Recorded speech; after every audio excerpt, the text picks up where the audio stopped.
All right. I got a big surprise. I got a request for more videos. So that was my first time getting that, a request for more videos. Somebody likes the way I talk and requested me to looking for another video. So this video right here,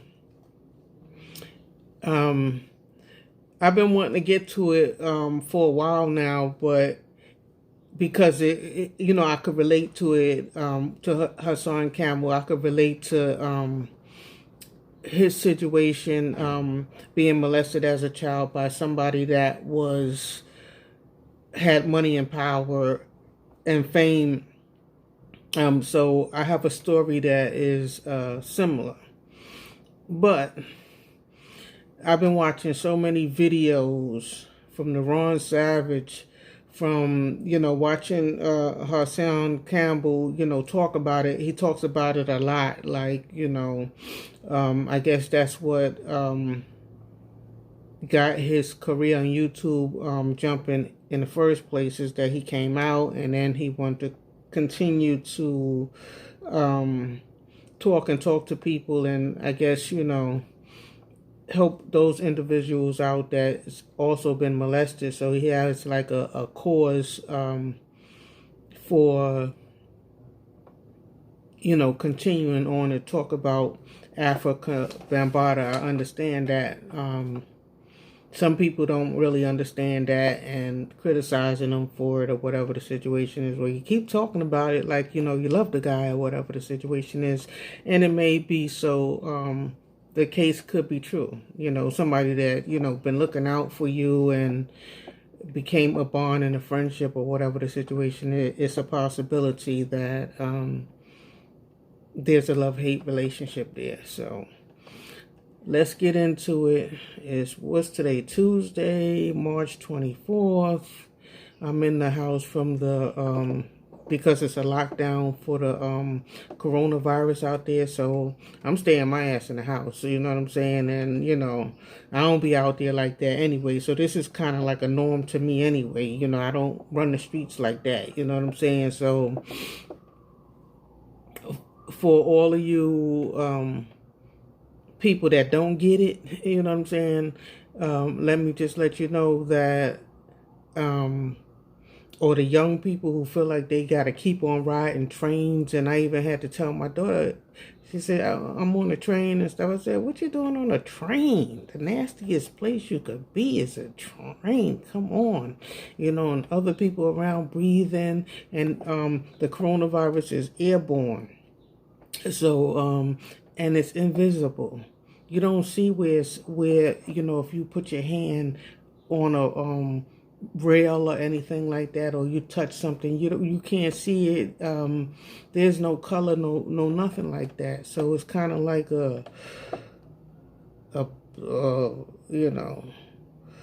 like a biological war or something like that. Like if they drop something on us and, we can't see it, we just gonna breathe that shit and die. You know what I'm saying? So I see some people don't have symptoms.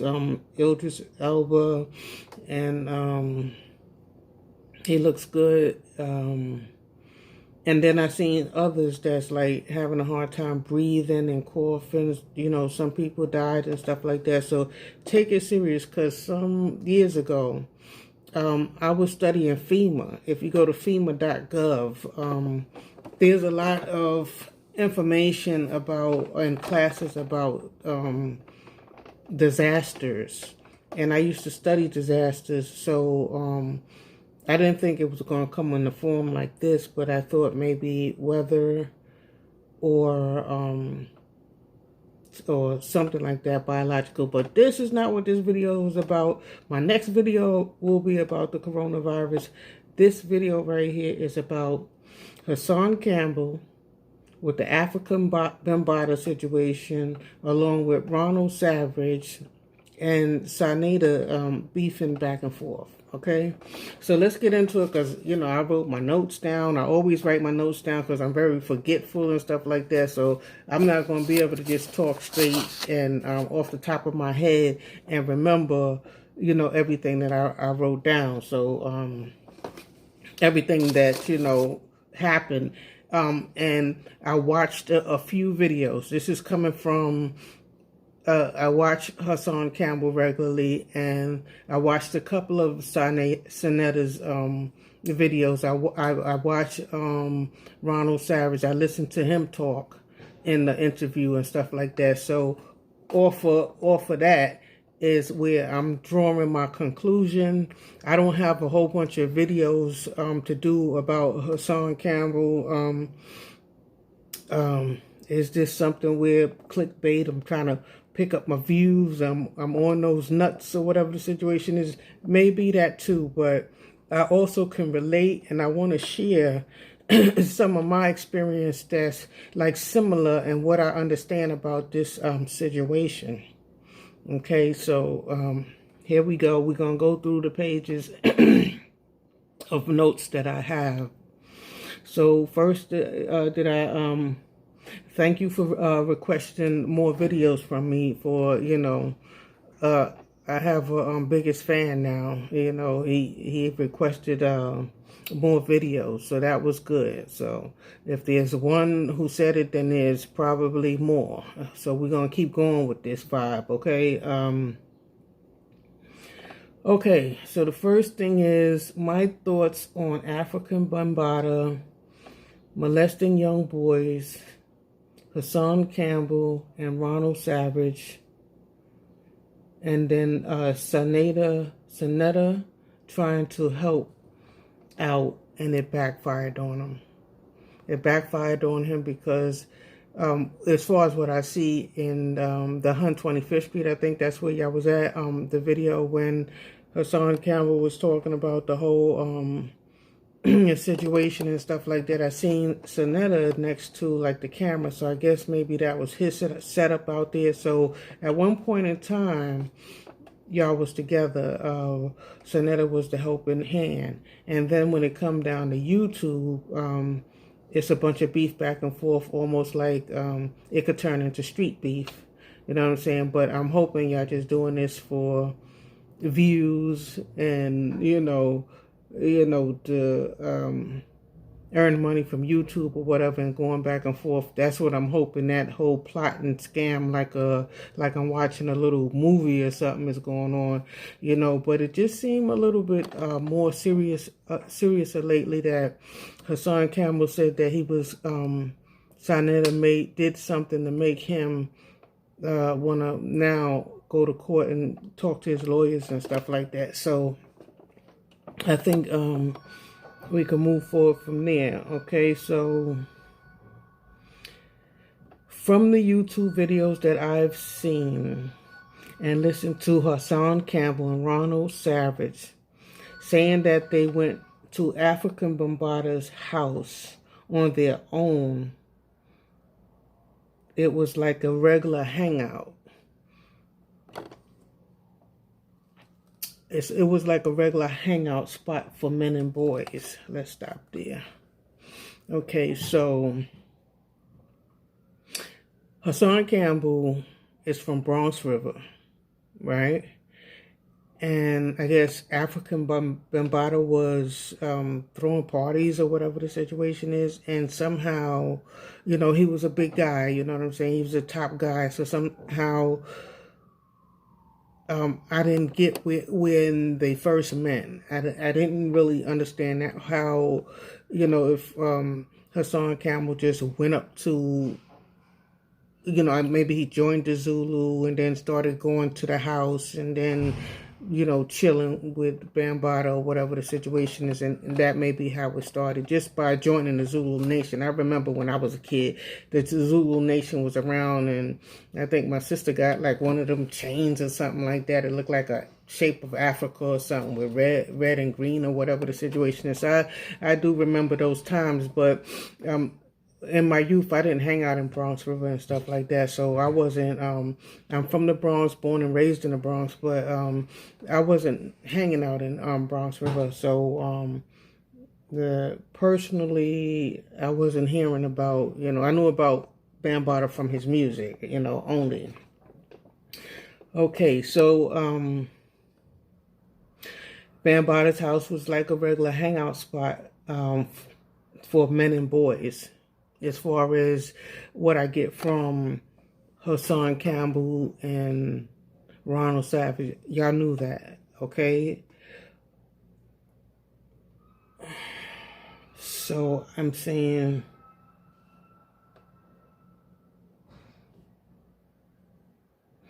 so it sounds like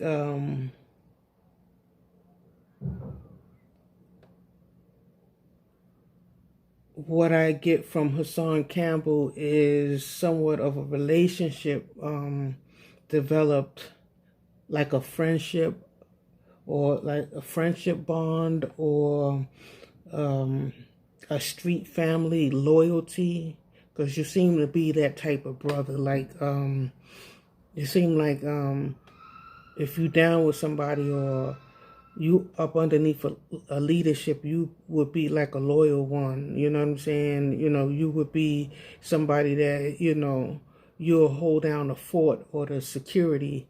And I look at you as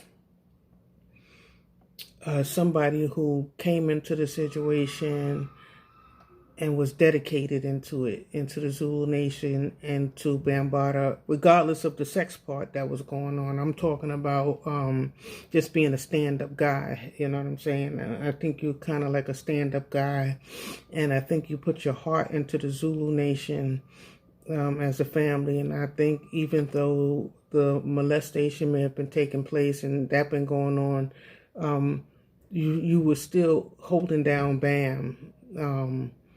And anytime you're around like a person a lot or a long time, or even like with sexual relations, some people could have sex, do a sex act, and catch no feelings. But there's a lot of people out here like myself.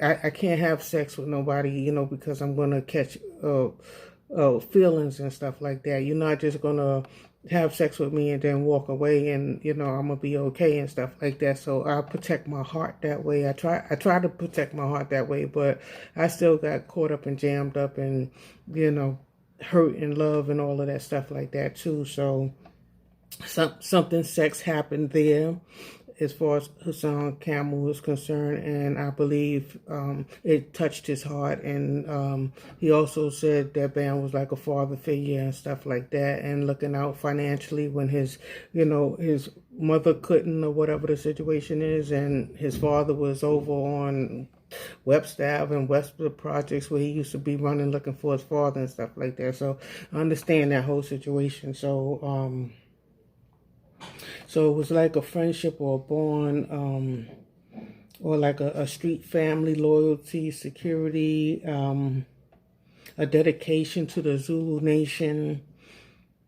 and wanting to be part of that organization. So now you felt like, you was down with something.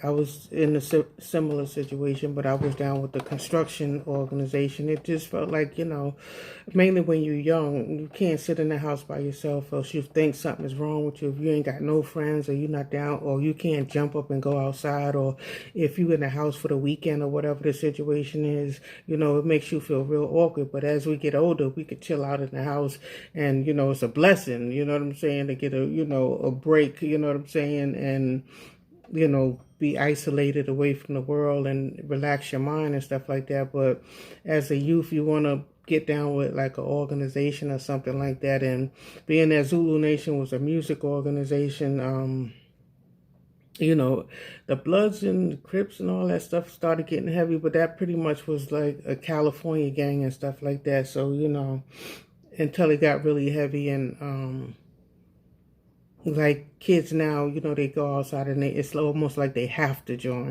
because they don't want to be outcast, so they have to join whatever's outside in their neighborhood or whatever the situation is. So I understand there was like a love-hate situation with Hassan towards Afrika Bambaataa.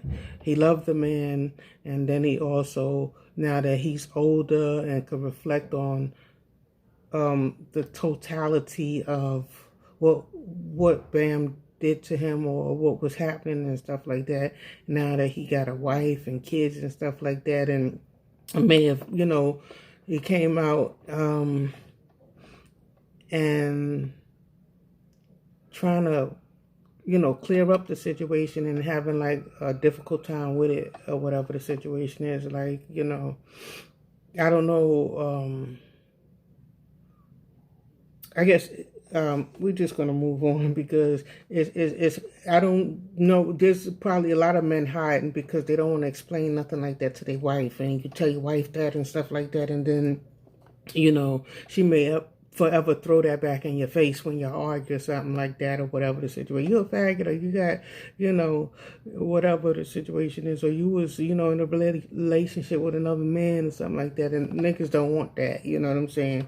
You definitely don't want no female throwing that back in your face. But not saying that his wife, I think her name is Lily. He never spoke and said that she does that or anything like that. So let's move on.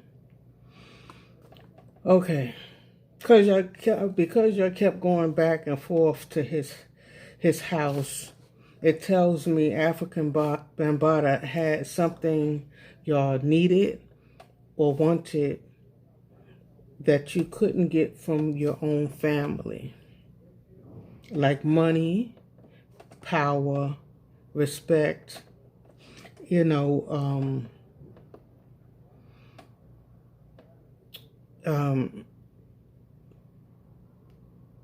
other YouTubers are making videos because they're saying, "Oh no, Hassan and Campbell, you kept going back over there and stuff like that. So you was in a relationship, in a gay relationship with Afrika Bambaataa and all of that stuff like that. That was a relationship, and you was older and all that stuff like that. So it may have started when you was young, under 18 years old or whatever the situation is. I'm not sure how young you was. I think you said 14 or something like that.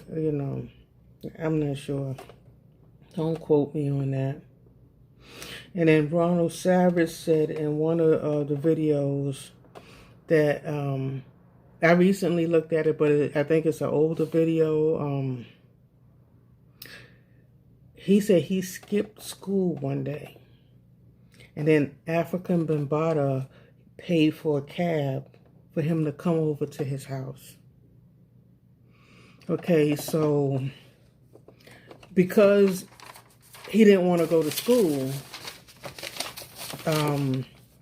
he ended up somehow, I guess, calling Afrika Bambaataa, or I don't know if that was their first meeting, like you skip school and then what you call Afrika Bambaataa, like you didn't want to go to school. And so what you call Afrika Bambaataa and said, I'm skipping school, I'm scared, I don't want to go home or whatever the situation is. I'm supposed to be in school. I need some place to, hang out at, you know what I'm saying? Or whatever, maybe you was with one of your friends that know him. I didn't get that whole story or whatever the situation is, but I do know Ronald Savage said that he skipped school and Afrika Bambaataa paid for the cab to come over there. Now, mind you, this is Bronx River. Everybody knows, it's like a rumor going around about Afrika Bambaataa liking young boys and molesting young boys and stuff like that. So whenever a young boy is sound like want to act out from his family or skip school or whatever the situation is, they went to African Bambaataa's house. So it doesn't sound like he said African Bambaataa came to his school to pick him up from school or waited for him when he came out his house and brought him to his house. He wasn't like grabbing your hand and walking you and bringing you up to his house. It sounded like both Ronald Savage and Hassan Campbell made their way by themselves to African Bambaataa's house or whoever's apartment that was, where they would all meet up at. That it's supposed to smell like butt in there, like boy's butt or whatever the situation is, like having sex from the booty hole or whatever, so it smelled like doo-doo in there, whatever the situation is. So first of all, if you made one trip there and you went in there, something happened to you, or maybe even if nothing happened to you or something minor happened to you, like the jerking off is one of the things, and it smelled like booty in there, that right there was a sign for you really not to really go back. You understand what I'm saying? But however, us growing up poor and our family's not really having much or whatever the situation is, and we meet somebody that has money or whatever the situation is, we want to be down with that. We want to keep coming back, and we might even sacrifice something, or we might even allow something to happen to us so that, if you don't want to eat the beans, the food that's, your mother's cooking and stuff, and leftovers at your house and all of that stuff like that, you might go to Bambaataa's house or whatever the situation. He might give you a few dollars, you go get something to eat. And Hassan Campbell said one thing that he said is that African Bambaataa never offered any drugs. He don't know of him, dishing out drugs. So obviously he wasn't... I guess he wasn't no cokehead or nothing like that. He wasn't in there, sniffing coke or whatever the situation is. Because if, he wasn't no drug addict, I guess, because he would have it on him and he would throw some coke up your nose too if that was the situation and stuff like that. Because in my situation, which I'm going to talk about soon, my molester was giving me drugs, okay? So y'all went to his house on your own.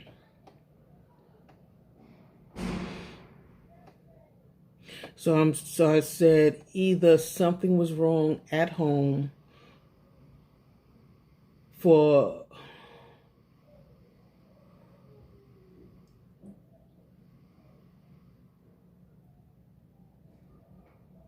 something was wrong at home, or y'all was just like rebelling, acting out from what you're supposed to be doing. From you're not where you're supposed to be. If you're at African Bambaataa's house, you're supposed to be in school or whatever. You was making a detour and hanging out at African Bambaataa's house.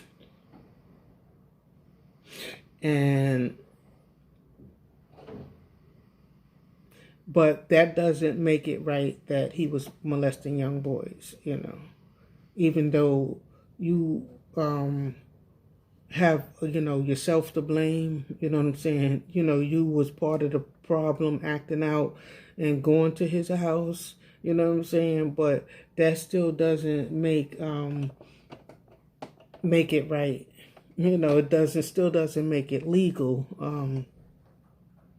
that he was molesting young boys, or that's what he liked to do or anything like that. And, he was getting away with it because, probably, his gang was so big and, nobody didn't want no trouble, in the streets or whatever the situation is. And, I guess the money and the fun and the parties was so good and stuff like that. You didn't really want to snitch at the time.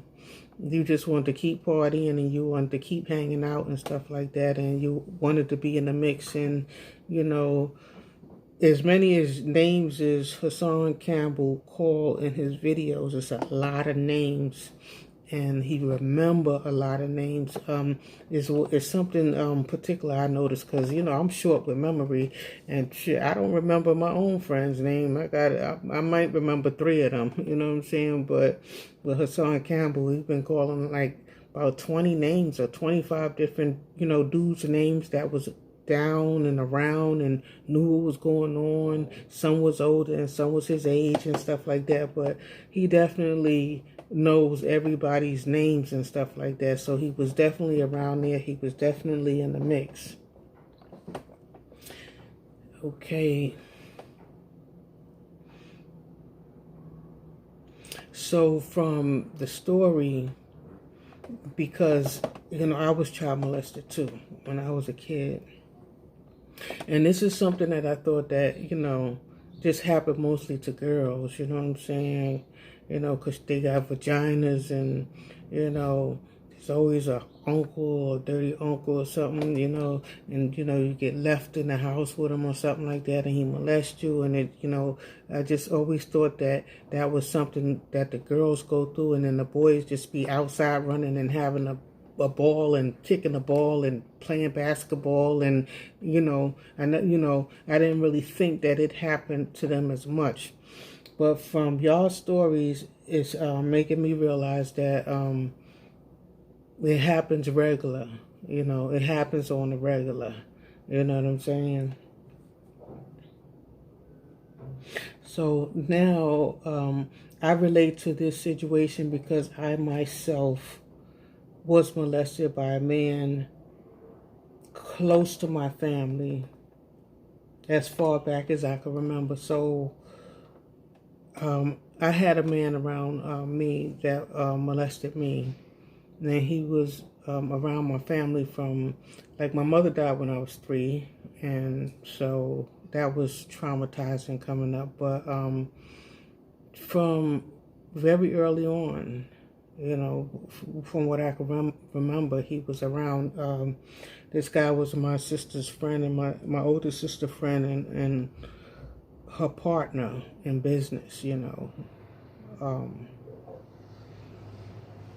in construction and stuff like that. They used to run a construction organization. So while Bam had the success over there with the music and stuff, my family kind of had the success with, getting minorities on jobs and dudes that, coming out of jail and stuff with no education and getting them on construction jobs and stuff like that. Anybody that's familiar with the story will probably know who I'm talking about. I'm not trying to call no names or anything like that, because I made a decision. I'm not confused about my decision whether, I want to bring a case or, keep, badgering about it, because the only person I'm going to hurt is myself. So the man was a close, person in my family. He was, from as far back as I remember, he was so close, he was considered uncle. We all called him uncle. You understand what I'm saying? In my family, and he had money. Okay, so if you needed some dollars for something, I could go get it. You know what I'm saying? He had power. If I had problems with niggas in the street, all I had to do was make one phone call. You know what I'm saying? And he had respect. Nobody talked it to him. Nobody talked him out of the way or nothing like that. They watch how they talk around him and stuff like that. So he had money, power, and he had respect. And I'm not saying that he was big as Afrika Bambaataa, because Afrika Bambaataa is worldwide, and we was basically New York City. You know what I'm saying? The boroughs, and pulling the construction jobs and stuff like that. And so the story is that he used to tell me he was going to get me as a child in a playing and laughing way. So he used to be saying I'm gonna get you, I'm gonna get you, and and he used to give us all, all my sister and my cousins and stuff, us kids and stuff. He used to hand us $100 bills and stuff like that. So we really was like, wow, we was kids, and $100 bill was like a lot. You know what I'm saying? For us, we was like kids and little kids and shit like that. So he had the money and stuff like that, and that would be something right there that would make you not want to disconnect from the person.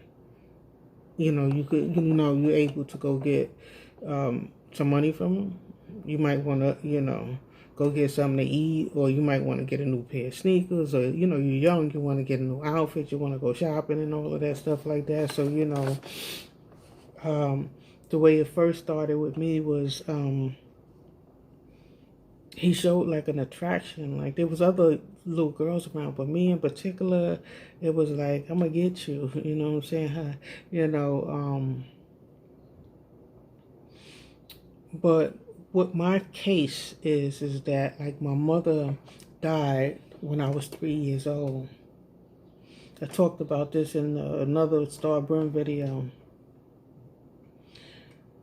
And I was being raised by my aunt. She was my cousin, but, out of respect, I called her aunt. We had to call adults with titles. Back then we had, to have a higher respect, for our elders, you know what I'm saying, than now, you know what I'm saying. So I was being raised by my aunt, who was abusive. But it was like the norm back then to get like beatings from your parents or your guardian. It was like, normal. Your teacher, you act out in school, or, your teacher want to get you in trouble or whatever the situation is. And all they have to do is write a long letter. And I got a real bad letter one time, or I got a real bad beating and stuff like that, you know what I'm saying? And my aunt, she didn't beat us with clothes on. It was clothes off. And you had to go find a belt that she was going to beat your ass with too. You know what I'm saying? So what would be considered child abuse today was going on, almost in every black household. They was whipping us like slaves almost, you know what I'm saying? And sometimes they'll come to school and beat your ass too. You know what I'm saying? Just to show the teacher, look, I'm beating her ass. You know what I'm saying? And she ain't going to act up in your class no more, because look at this, and you be out in the hallway hollering and screaming, and the whole class here, you getting your behind whipped and stuff like that. But today, if I did that to my child growing up, I would be in jail. You know what I'm saying? But, today you go to jail for that. So I was born and raised in the Bronx, and I loved Uptown, the Uptown Bronx. This is where I'm from. I'm from Uptown. So when I turned 12, like some of my older siblings and cousins that my aunt was raising was getting in trouble in school and, acting out and stuff like this. So she said, we going down south. So she took us to Savannah, Georgia to live. So my aunt took us, me and her kids, and I had, a blood sister that she was raising, me and my blood sister in with her kids. She got three kids of her own, and she took, two of my mother kids. When my mother died, she took me and my other sister that's like 3 years older than me. But I had, other brothers and sisters that's, older, that was on their own already. So she took us and took us to Georgia, and I didn't like it. I didn't like the South. Period. They got beautiful houses, the trees, the grass was green, and, it was a beautiful sight and everything like that. But I liked it, my city life. I had already, made it to 12, and, I guess I made some friends or whatever the situation is. And, I didn't like the move, for one. For two, it was very hot, and she was the type of parent that would punish you. So, be 90 degrees outside and you're under a punishment, you got to stay in the house. You know what I'm saying? Like, she was famous for punishing me while they go outside and have a cookout in the backyard. And I'm always the one that had to, like, stay in the room in the dark and cut the light out and go get in the bed and stuff. And everybody's screaming and hollering and running up and down in the backyard in the cookout. And all the other kids is having fun and shit, running up and down and shit. And I'm in my room by myself. That's why this thing with this coronavirus, I could do it, you know, because I'm used to it from a kid, you know, being punished, you know, so much. Anyway, so she took us down south, and I didn't like it. I didn't like the South. So I want to make a long story short. I don't want to, you know, this video to go that long because I got a lot of notes that I took about this, and I didn't even get like deep into it yet, but I want to get my personal story. I want you to understand my personal story so you can see how mine's relate to Hassan Campbell's, you know, how I got caught up in the situation with my molester or whatever the situation is, and how it similars a little bit, you know what I'm saying? So you can understand why I decided to make this video, you know what I'm saying? It wasn't just for like a clickbait or, you know, whatever the situation is, like, you know, he said about other YouTubers and stuff like that. I actually could relate, and I think I know what's going on here. So that's why I'm adding my 2 cents and stuff like that. So I wanted to get that's why I'm telling like my story. So, you know, my mother died at 3. My aunt raised me, and I got up to 12 years old. She took us down to Savannah, Georgia. You know, it was cool and stuff. We got a little country out there and stuff like that. Hey, how you doing? You know, it was like strange and stuff like that. Like people would just like, you walk down the road and people would be speaking to you and stuff like that. You know what I'm saying? Hey, y'all, how you doing? You know, like, y'all from New York and all of that stuff they used to be saying. So, I didn't like the South. The long story short, me and my aunt, we got into a fight. My sister, the one that's 3 years older than me, she had graduated from high school. You know, she turned 18 and she came back up to New York. So, that was really what started making me feel like I need to get out of here too. You know, I need to get out of her house too. So we got into a fight, you know, like she was sending me upstairs to punish me, and I looked at her like she was crazy, and then she grabbed me by the neck and was choking me, and I picked up the broom, but I didn't hit her with it, but she was like, you know, she started dragging me then, and then she wanted to put me into like a juvenile home. In a juvenile home, we drove like about 2 or 3 hours out in the country somewhere. Like if they would have let her put me in a juvenile home, I would have been out there by myself, and like my older sister and, you know, with her partner that was running the organization and stuff like that. They was up in New York and stuff like that. So I would be, you know, my family was up in New York, and, you know, my blood relatives and stuff. So I would be over here like in this juvenile home, you know, by myself. And if you seen the little kids that was walking in, you know, that the parents was walking in there, they just looked at crazy. They was wearing like super high watered pants, and their clothes was all, you know, fucked up and raggedy and stuff like that. And I had a scratch on my neck from the fight that I had with my aunt. And they told her when she was trying to put me in there, they told her that she could get locked up for the scratch that was on my neck and stuff like that. So she quickly got me, took me back home. But even though she took me back home, I didn't want to stay with her no more because she showed me she didn't want me in her house. So, you know, she wanted me to live in a juvenile hall. You know what I'm saying? Like, she was quick to put me out there, like, like a jail.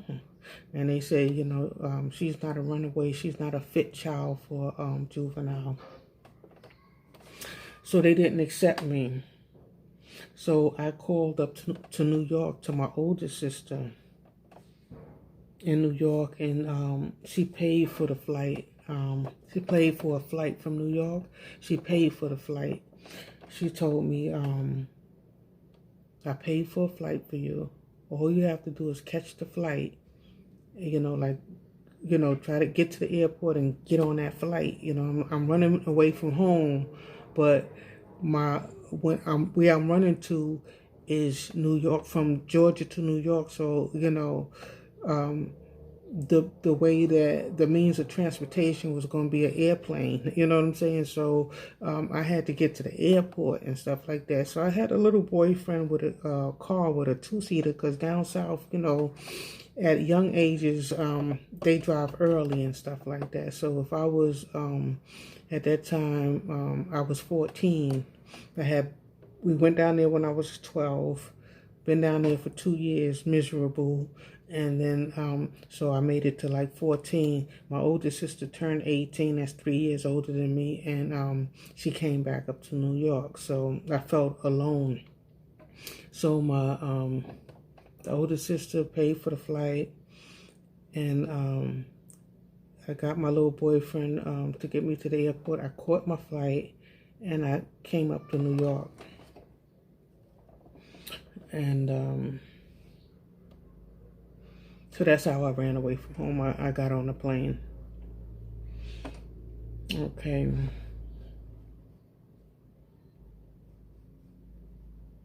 So in New York is my sister and her business partner / like family, guy, uncle, was up here, who, I've known all my life or whatever the situation is, but being that I'm living with my sister and they are business partners, I knew I was going to encounter him earlier. This is the same guy who, used to tell me when I was a kid that he was going to get me. This, the same guy that used to give us $100 bills when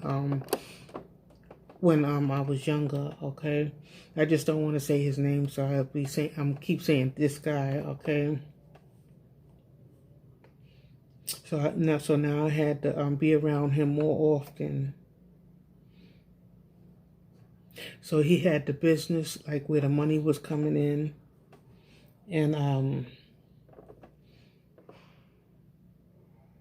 he owned a club. So, from the business, getting money to, partying and everybody going like to party at the club and stuff like that. So, everything around him was the happenings, you know what I'm saying? So that was like being in the in crowd, was to be around him, was to be in the in crowd. So that's the same way I think about Hassan Campbell. To be around African Bambaataa back then in the days was to be in the in crowd. To be around a big guy, to be in the room with him was like, oh, I got one-on-one time with African Bambaataa. Back then, his name was, like probably big and slamming and stuff like that. So if you had one-on-one with him, you probably felt special and, kind of like allowed him to do whatever he was, going to do. So he also was the one that was providing jobs, money. When I got my first car, he gave me my little first hoopty, and sometimes, he paid rent. Like, he looked out for everybody in the family. Anytime that, you was behind in your rent or something like that, you would go to him or whatever the situation is. And if you needed $1,000, and he would be looking out. So he was a very generous person, is one thing that I can say. And yeah, he was the boss. He was, generous, and you felt a sense of like security, if you had a problem in the street, you call Tim or my sister, whatever the situation is, and they'll come rolling with niggas, with a lot of niggas, you know what I'm saying, and, get you up. They got me up out of a kidnapping situation before. Some nigga wanted to, block me from going home one day. I had to make a phone call, and, they came out in numbers for me.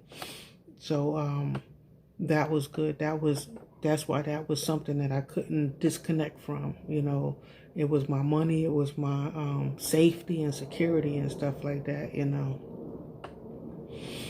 And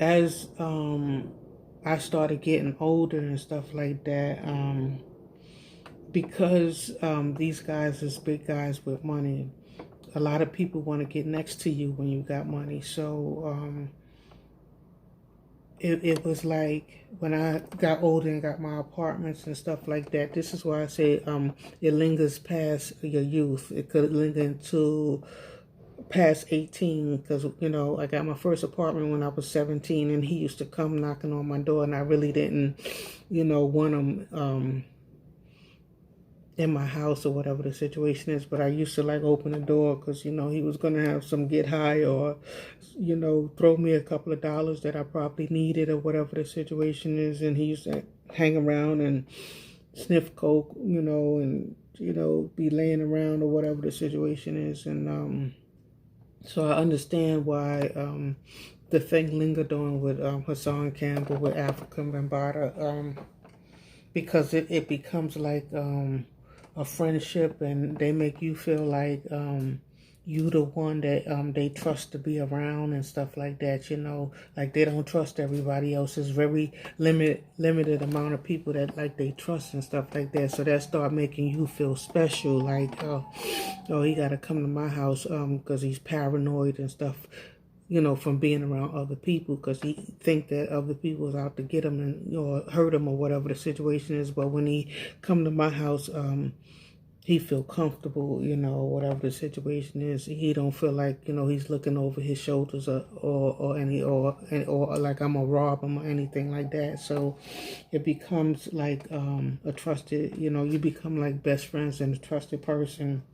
And at the same time, once he get high and stuff like that, then he start, playing with your ass and, squeezing titties and doing all kind of stuff like that. And, by the time he done got you coked up and all that stuff like that, then,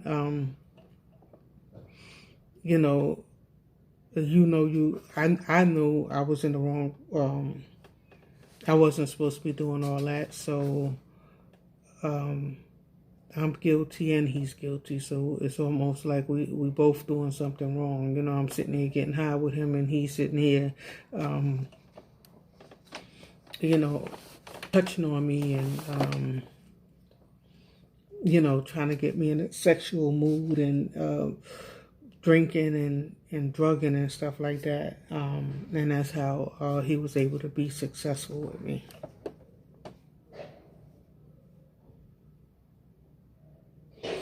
Right. So he made it, he made it, he made it like I was someone he felt comfortable around, someone, to be around his money or whatever the situation is. Because, people with money and stuff like that, they have trust issues and stuff like that. They keep their circle small or whatever the situation is. So he made it seem like, he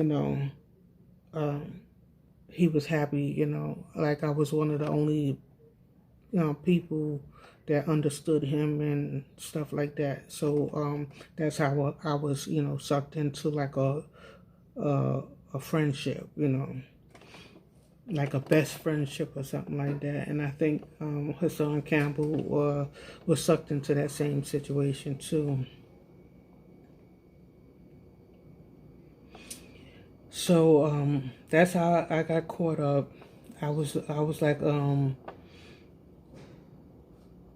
a foster runaway child, because remember, I was supposed to be down there with my aunt, and I took the plane, came up to stay with my sister, and it forced me to be around my her partner, like uncle to me or whatever the situation is, it made him have more access to me, and me being around that organization and him coming over to my sister's house and all kind of stuff was going on. So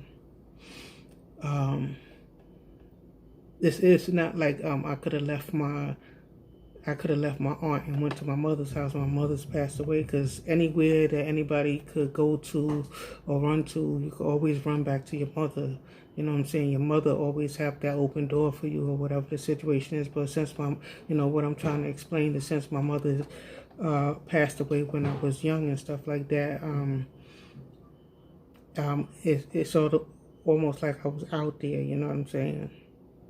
I didn't have no safety home to run to, mainly once I left my aunts or whatever. I didn't want to put up with the punishments and the abuse no more and stuff like that. Once I came up with my sister, I knew I had to grow up faster now, and try to get up on my own, or, I had to be up under his wing, kind of like everybody else. He was not only messing with me, he was messing with all the women around there, He almost slept with everybody, all the women around the organization.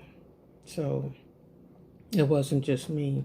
Some of them liked it, you know what I'm saying? Some of them he didn't meet till he was older and partying. Like, he owned a club and where we used to party and stuff like that. So them girls was flaunting around him because he had money and jewelry and all of that stuff like that. But me, he was my problem from when I was a kid.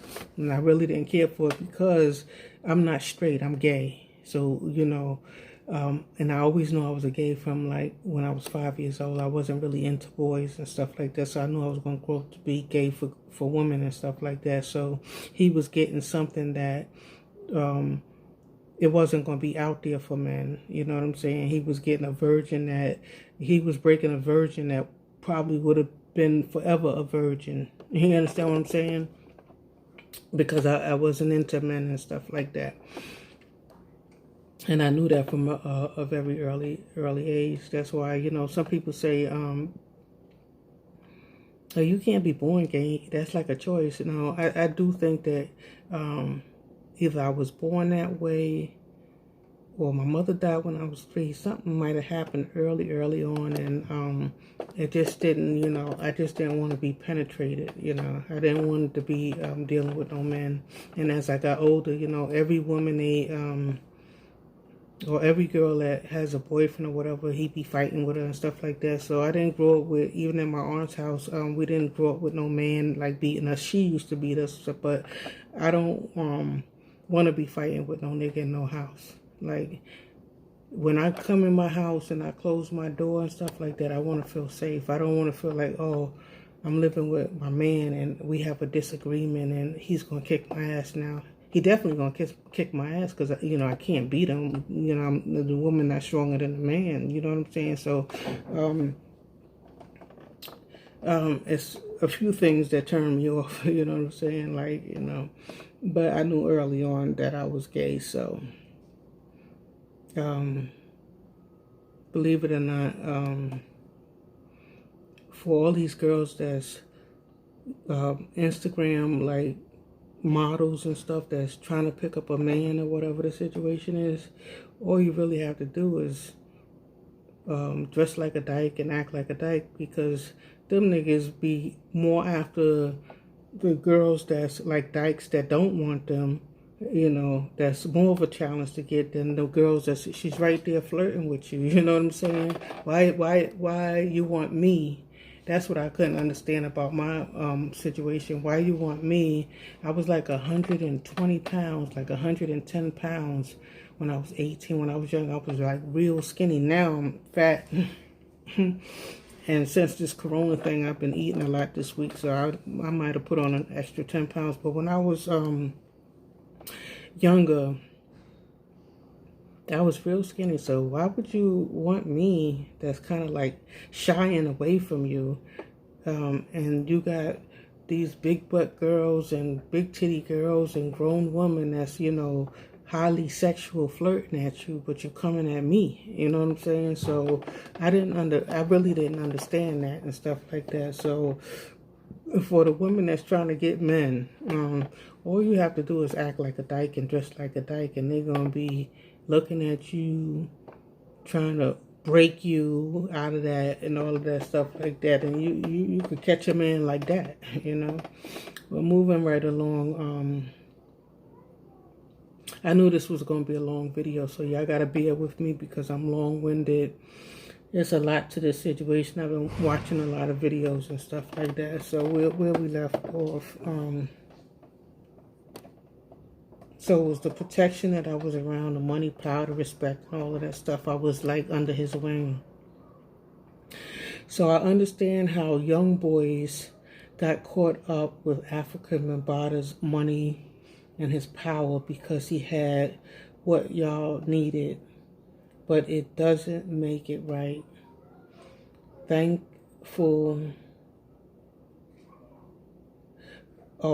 I'm thankful he wasn't feeding y'all drugs.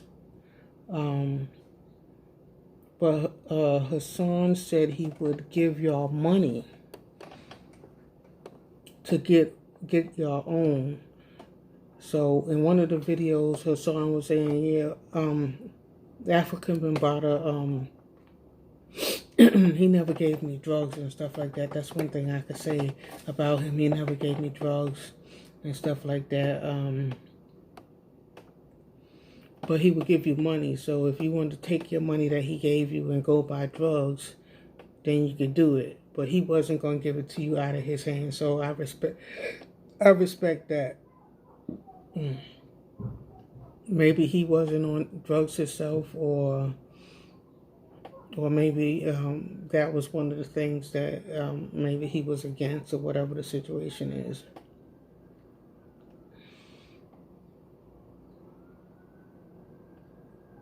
So, and it also means that some of the boys, when he give you money, you go buy your own drugs. That means that at school age, y'all had bad habits. Y'all was addicted to a drug, or y'all was using a drug,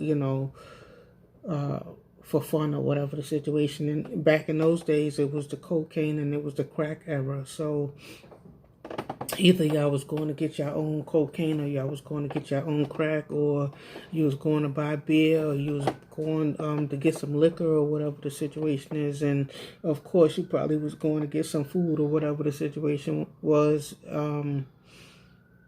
or clothes sometime, or whatever. But Hassan Campbell said that he wouldn't give you drugs, he would give you money, and then you could go get your own drugs.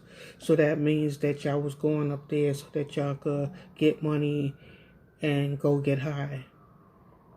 Okay, so y'all see where I'm going with this situation, but it's similar to mine because, I was having a nose habit too with my molester, coming around and always having cocaine and stuff like that. I had a nose habit too, you know what I'm saying? And, when you didn't have no more drugs or whatever the situation is, you wish somebody came by with some if you ain't had no money, you know what I'm saying? So if you had a cocaine habit or a crack habit or whatever the situation was, I guess you would allow somebody to touch you to get their money or whatever the situation is. Not saying that happened in your case, but in my case, I kind of entertained it because I wanted to get high. So that's my confession. Okay.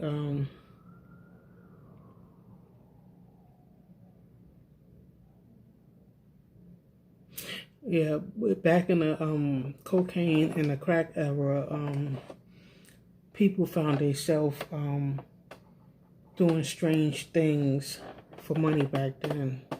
The crackheads was running around and, they were selling everything of value out of their house, stealing their mother's jewelry. You could buy anything off the street, you know what I'm saying, like for cheap, you know what I'm saying. You just wait for a crackhead to come in, you know.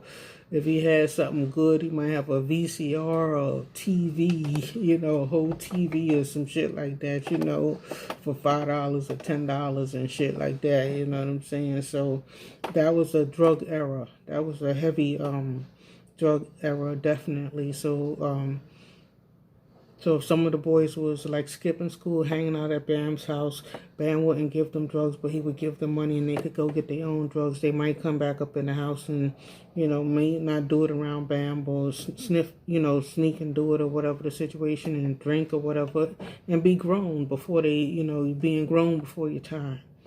So that's the sacrifice, you know, you had to make with him, you know, giving him his desires in exchange for money, you know what I'm saying? It's almost like pimping, you know.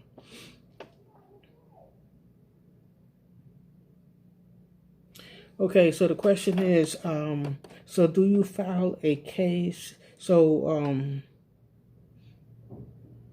if you file a case, are you a snitch, Hassan Campbell? I see he worried about being a snitch, you know.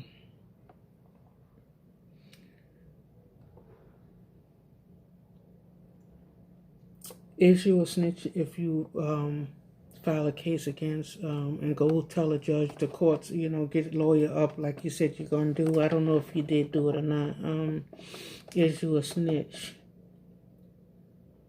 Because at one point, like you said, you wasn't, you know, you wasn't entertaining that. You wasn't going to go to no courts or nothing like that. That wasn't like really into your character, and, you know, you don't really want that title over your head in the streets, even though you're in the house with your family. You got a big family, your wife and kids and stuff like that. And, you know, you're not in the streets no more, but you still don't want that. Nobody don't want that over their head. And I think that no snitching thing is overrated anyway. Because if the no snitching policy is in effect, that's another reason why I don't join the gang. Because then I definitely know that there's no snitching. So you mean a nigga could come punch me in my face and knock me down to the ground, and I'm not supposed to call the cops and tell? You know what I'm saying? Like, and then he could come back and do it as many as times as he wants, because he know I'm down with a gang and I have to handle it in the street. You know what I'm saying? So it's no snitching. So I could just, you know, be abused or whatever the situation is. So that's why I don't get down with gang or nothing like that. But in this situation, let's stay on topic. I keep going off topic, but is he a snitch if he pursued a case against Afrika Bambaataa? I don't know the laws and everything. I don't know if they would lock him up like Bill Cosby, and then, you know, you have a civil where you get money.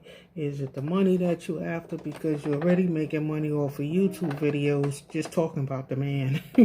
Everybody is like clicking on, and, you know, I'm not ashamed to say I shared one of your videos yesterday or the day before yesterday, because some topics, you know, I like how you break them down. You know, you're a good speaker to me. You know what I'm saying? I'm a bad speaker.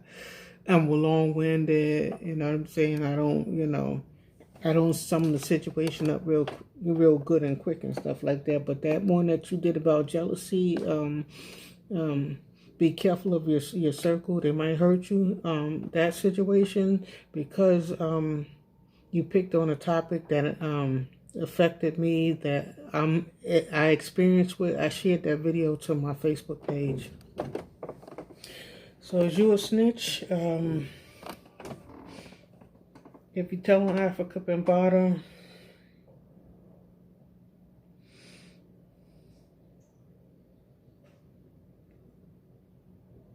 and then I guess Sonetta, is that his name? How you pronounce it? Sonetta. In the video on 125th Street with Sonetta, he was supporting you and backing you up at one point in time, and now it seemed like a YouTube beef back and forth, and y'all at odds. But you had a crowd out there and a lot of speakers on 125th Street, and I guess they was looking forward to you moving on, you and Ron Savage moving forward with the case and taking Afrika Bambaataa to court. But for some reason, both of y'all kind of like backed out of moving forward with the situation. And I understand because the man is a worldwide man. Maybe he got some hitters out in the street or whatever the situation is. Everybody know your address or whatever the situation is. And, you know, you would be putting your wife and your kids at danger. You know, I see how you talk tough. And everything like that. And you might be that tough person, but you don't want to put your wife and your kids at danger. And I'm not talking about making a case against Afrika Bambaataa. I'm just talking about all the other dudes, you know, and everybody else, Hocus 4-5 or whatever, you know, all them other gangsters. You just be challenging all of them and stuff like that. And I don't think you know punk, and I don't think anybody else thinks that you're a punk. But people may think something is wrong with you by putting your kids and your wife in danger. That youngest one, she's real pretty. She's so pretty. You know what I'm saying? You wouldn't want nothing to happen to your kids. Like, you know, if they can't get you, they get somebody in your family or something like that. You wouldn't want nothing like that to happen. And I'm not saying don't make the case. I'm just saying if you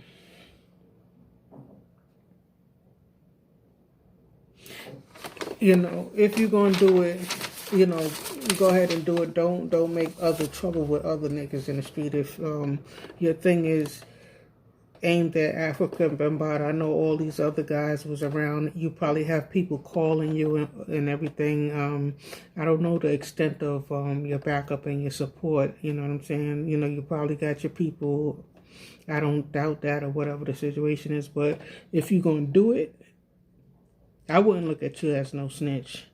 But I would say that you are doing something. You are bringing him to court if it's to help other little boys, to stop him from touching other little boys and get him off the streets or something like that, then I would say yeah. But in your personal situation, you know that you was taking yourself to his house. Like you said, knocking on his door and his hands be greasy and the house smell like shit and stuff like that. Who would want to come back to that? But you kept coming back or whatever the situation is. And at one point he got stabbed. And I don't know how old you was then. Some people say that you was a grown man then. And you wanted to handle that situation for him, you know. Like you tell a story how you went through the house and you was mad or whatever the situation is, and they was trying to hold you back and or whatever the situation is, and you want to you know, avenge that stabbing for Afrika Bambaataa. So right there, that tells you that you felt like you had authority in Afrika Bambaataa's house or with him. Or you felt like you was a protector and somebody did something to him when you wasn't around and you have to go catch him and get him. You know what I'm saying? So your heart, it was a love there, you know, so it wasn't it was a love there, and that doesn't make Afrika Bambaataa guilty of controlling, you know, because that's like, I guess, mind control or whatever the situation is. But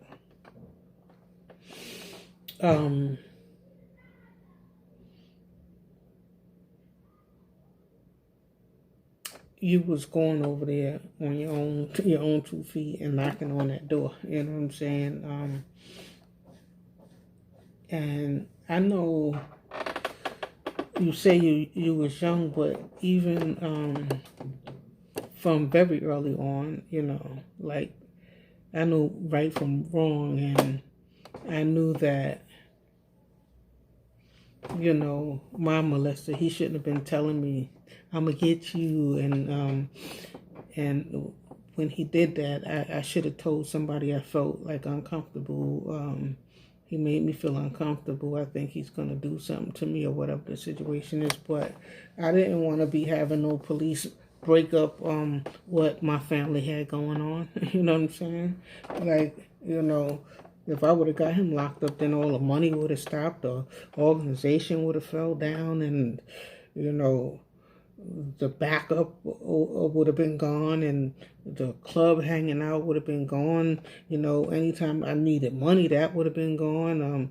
Buying me, giving me little hoopty cars that he used to get from the auction, all that shit would have been gone. So I had some privilege with my molester, and I think, Hassan, you had some privilege with your molester too. With African Bambaataa, because if you didn't have no privilege, or Ron Savage didn't have no privilege, y'all wouldn't have went back there, because knowing that a man's going to be putting his private part between your legs and stuff, and that wasn't right, you know what I'm saying? So nobody don't have to say that. Or jerking you off, that ain't right. Putting his mouth on your thing or nothing like that, a grown man and you a kid, for sure that ain't right. So nobody don't have to tell you, like you said. I don't know why the older brothers see me going in the apartment, didn't pull my coat, because if they would have pulled your coat, you would have went back and told Afrika Bambaataa, such and such would pull my coat and was telling me not to come in here. Then you would have got them in trouble, maybe even killed, you know what I'm saying, for, interfering. I think you was old enough to know that was wrong, because you're such a smart guy now, the way I listen to you talk. So I don't think you just turned smart in your older age. I think from a kid you was a smart guy. I think you knew that was wrong and you shouldn't have been going back up there, but you needed it because, your mother was in the projects or whatever the situation is, and she probably wasn't giving you everything that, Afrika Bambaataa was giving you. Even your father, you had to be walking through hell to go to Webster projects of all places. Webster's about the wildest projects for your father and stuff like that. So, father wasn't there, you said, and your grandmother would be there, whatever the situation is. So you used to have to be hunting down your father and stuff like that. So the easiest place for y'all to go to be in protection in a gang or group of men, and I guess even learning things and stuff. I think there was some good benefits and stuff like that there too. But then you had to put up with the molestation.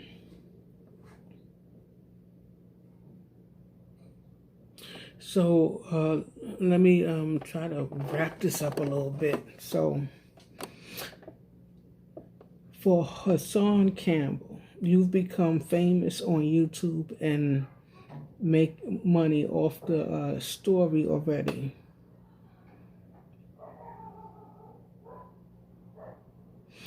Like I know, that we ourselves is part to blame for there being problems in our own families,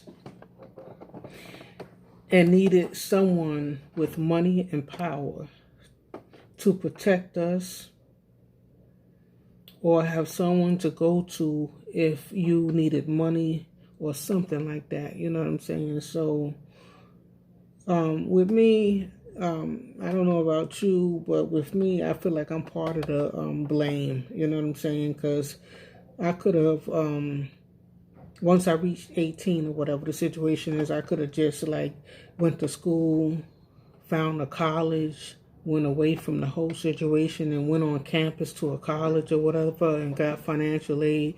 I went back to school later on in life, but I wanted to hang out and be in the club and hurry up and get a quick construction job, which I know I wasn't going to be able to do that forever because I'm a female, and, I wasn't going to be able to,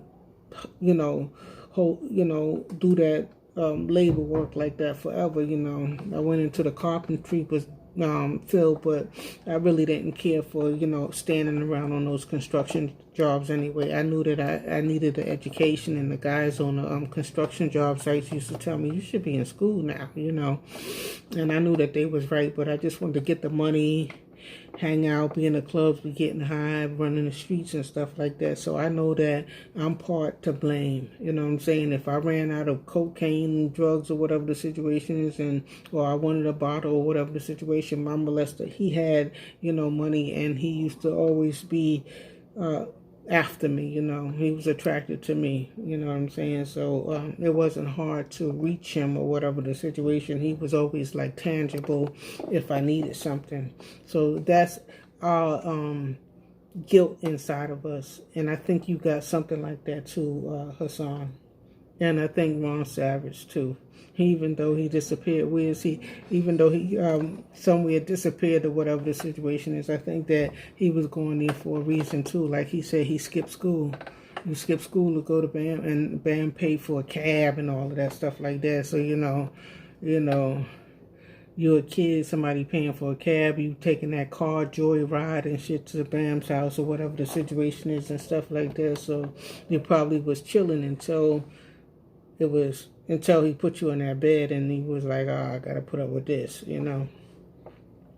So it's part of it, I blame, when you say I'm going to court or whatever the situation is. I didn't want to do mine because I think I was part of the blame, you know what I'm saying? I blame myself a little bit or whatever the situation is for not flying straight. If I would have flew straight and not went over there and just went to school or whatever the situation is, I could have avoided some of what happened to me. Not all of it from early on, but if I would have just graduated from high school and went to a college campus, then I would have been away, That would have been like my getaway, So, with the going to court and feeling like a snitch, and part of yourself not wanting to go to court is because, you kind of was acting out as a kid, and I could hear how you talk, how you was running the street, and they were scared of Poppy in the projects, and Poppy cannot come outside and stuff like that. So you was, running hard. You know what I'm saying? For somebody to look out the window and see you out there and not want to go to the store. You know what I'm saying? Like scared they were gonna get shot or something like that, or something. They had to ask for permission just to come outside. So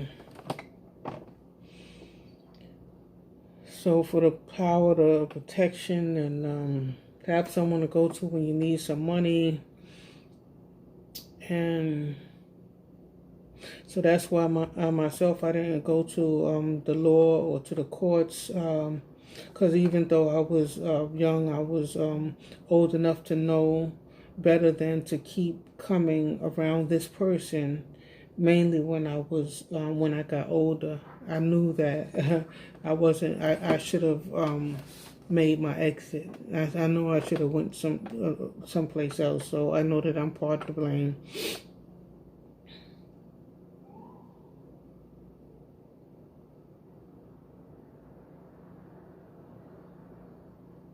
Oh, and another thing is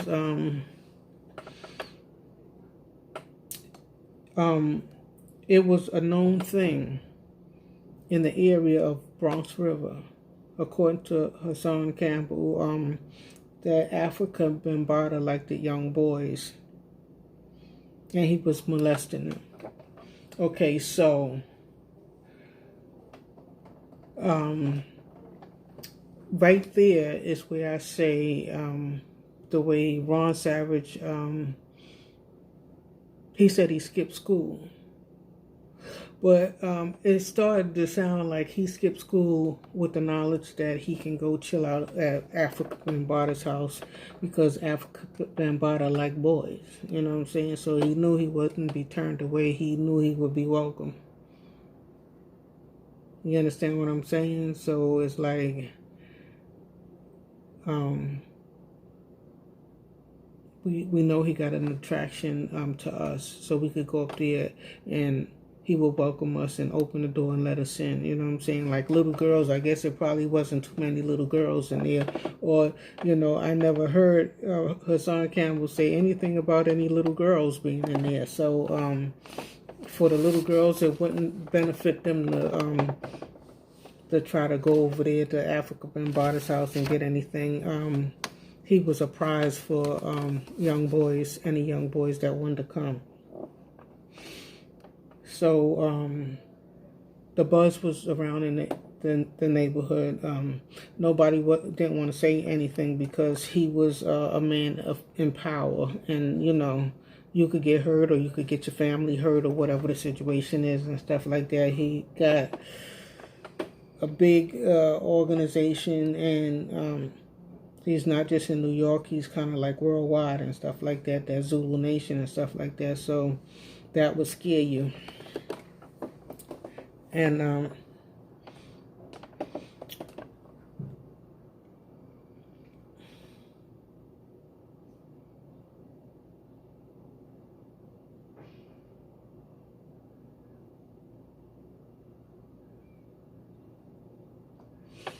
so that means that being that the buzz was already out there in the streets and stuff like that, all through Bronx River and stuff about Afrika Bambaataa and stuff like that. Y'all knew where y'all was going. Y'all knew what y'all was getting into. And he didn't put a gun to y'all head to keep y'all coming back.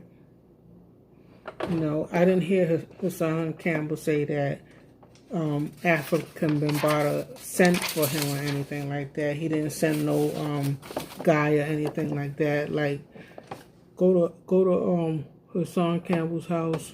Go to Poppy's house and knock on the door and tell him I want him right now, and bring him back to me. And I didn't hear no story or anything like that come out,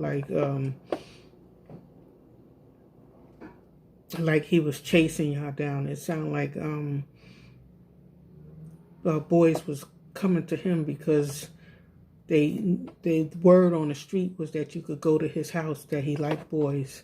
So boys was, running up there, and he, probably not only that he was molesting boys, but that, he'd be giving boys money, you know what I'm saying? So that probably was out in the street, and he didn't have to go look for no boys. They was just coming to his house, you know what I'm saying? He wasn't even soliciting. It doesn't sound like he was soliciting any young boys. It sounded like everybody was coming his way. So that would make you feel like a little guilt in yourself, like I shouldn't have been going up there, and I know better than that, and I'm kind of like part to blame. And he did look out for me when my mother couldn't give me money, or my father wasn't around and my father wasn't giving me nothing, or whatever the situation is. I got from him when I guess you forgot those feelings when you might have wanted to go to the Chinese restaurant or whatever you eat, or to the pizza shop, or whatever the situation, and he gave you money, or whatever the situation is. So it doesn't sound like Afrika Bambaataa was dragging anybody off the street. So I want to say I'm not like the other YouTubers where I'm teasing you about it. It's not a teasing type situation. I'm actually telling you that I'm a victim too of somebody that was close to me that had money and power. It's similar to Hassan Campbell's situation. And so that's why I wanted to talk about it. So I'm sorry that this happened to y'all, and it's affecting your adult life, and your wife and kids have to live with this story and deal with the mental state this has put you in. It put you in a mental state. So don't be ashamed of what happened to you. you know. Just, seek help, get some professional help. I get professional help, everybody do, you know what I'm saying? That's not, when you go see a psychiatrist or whatever the situation is, there used to be like people you say, oh, you're crazy and stuff like that, but it's not. So it's just something to, keep your mind balanced and stuff like that, so you don't be overthinking stuff and bugging out, and then you might end up in jail, or you might end up jumping out the window about something, or whatever the situation, getting yourself killed or killing somebody, you know what I'm saying? So you go see a psychiatrist so you don't let that situation consume your mind totally, because you have to live regularly. I don't think your wife like hearing about that a lot, because if you keep talking African Bambaataa name more than you speak her name, you're saying his name more than you saying Lily, you know what I'm saying? Like, it sounds like you have more of a relationship with him than her, like more of a love, like your heart is cracked up, you know what I'm saying, behind Afrika Bambaataa, you know what I'm saying? So, and that's why the guys is, saying, oh, it sounds like a relationship. It sounds like consensual and all of that stuff like that, because, you say his name a lot. And I know that's the theme of your whole YouTube success, So I guess that's, you have to keep, I'm not saying stop saying his name. That's part of your whole skit, you know what I'm saying? But if you're making YouTube money off of the man's name and keep saying his name and telling that old story and stuff like that, you still want to go like to court, you know what I'm saying, and sue him for some more, or whatever the situation is. He might get a big lawyer, and if you don't win the case, and then you still have to deal with probably some niggas coming after you, or whatever the situation is, or you probably have to watch your back or be scared for your kids and stuff, and you have a lot of them, So I don't know, that's a decision you have to make. You can't take advice from a female. You're a man, brave-hearted, and you do what you do. I have no connection to Afrika Bambaataa or nothing like that. I'm not sent here as an agent to, tell you not to, or to say that, you at fault, or, you're equally or nothing like that. I'm just telling you I have a similar experience, and I chose not to call the police, because my molester, he was like an uncle in my family. He wasn't my real uncle, but he did so much. Like, he helped bury like one of my sisters that passed away, he helped with funerals and all kind of stuff like that, you know what I'm saying? So it was kind of like, damn, I'm indebted to this nigga, you know what I'm saying? He's doing shit for my family and stuff that, you know what I'm saying? My father was an alcoholic and stuff like that. He was taking all kind of very generous and all that stuff like that. So that's why I chose not to, And he wasn't a rough sex abuser. He was kind of like trying to be sneaky with it and stuff like that. So it was always like a soft touch, and trying to get inch more and inch more, you know what I'm saying? It wasn't just like a brutal, tearing up a vagina, a young girl vagina and leave a bleed and all that stuff. It wasn't that kind of abuse. It was more like a get you high and open you up and seduce you, and try to get you in the mood, and you're high and you're drunk and stuff, and then he can get his way. So I'm part to blame for just being in that situation, and knowing that every time he come around that he was gonna go there with me. It's not a time that he was gonna come around me and not advance towards sex with me, make a sexual advance towards me.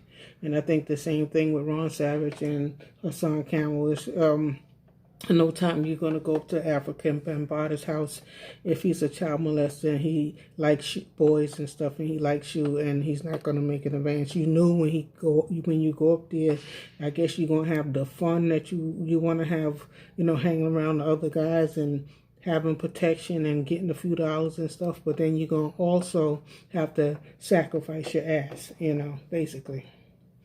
So don't be ashamed of the situation, because I'm looking at the big picture now. Now I understand why I have been through so much hardship, disrespect, and harassment from my own black men. Looking at the big picture from just listening to Hassan Campbell talk, I see why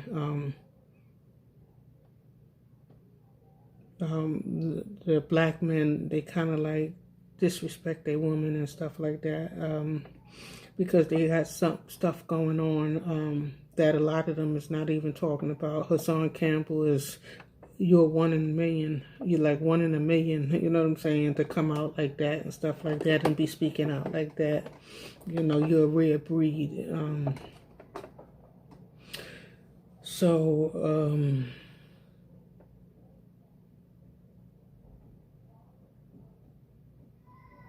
now I'm starting to understand why I've been through so much with my brothers and stuff like that.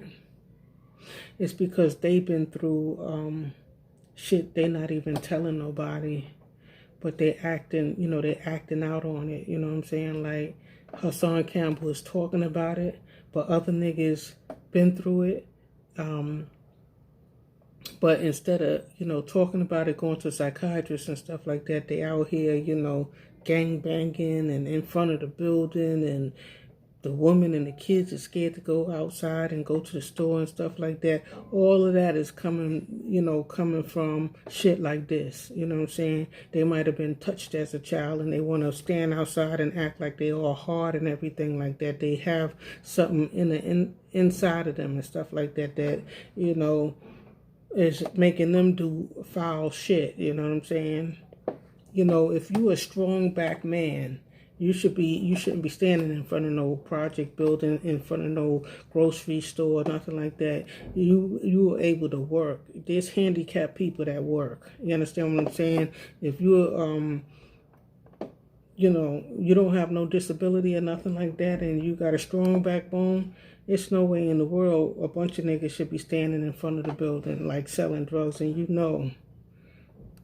And mainly in these days and times where there's cameras everywhere, feds is always watching. The projects doesn't belong to the niggas in front of the building. The city is, once they get so many complaints and stuff like that, they have to get the authorities to come and witness the stuff. And when you're out there acting out and stuff like that and doing your gang activity and your drug sales and stuff like that, they video recording it before they approach you. They phone tapping shit and all that stuff like that. So when they bring you down, they bring a whole bunch of you down. So that means if they lock up 20 niggas at one time, that's 20 families that don't have their strong black man in the house, to help them with carry packages to work and help out financially and stuff like that. Y'all supposed to be the financial, head of the households. You know what I'm saying? So, what I'm saying here is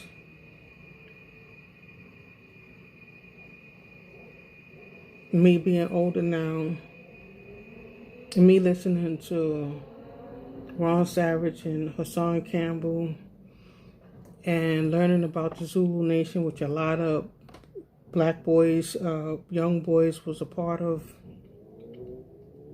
I guess all races, but you know what I'm saying.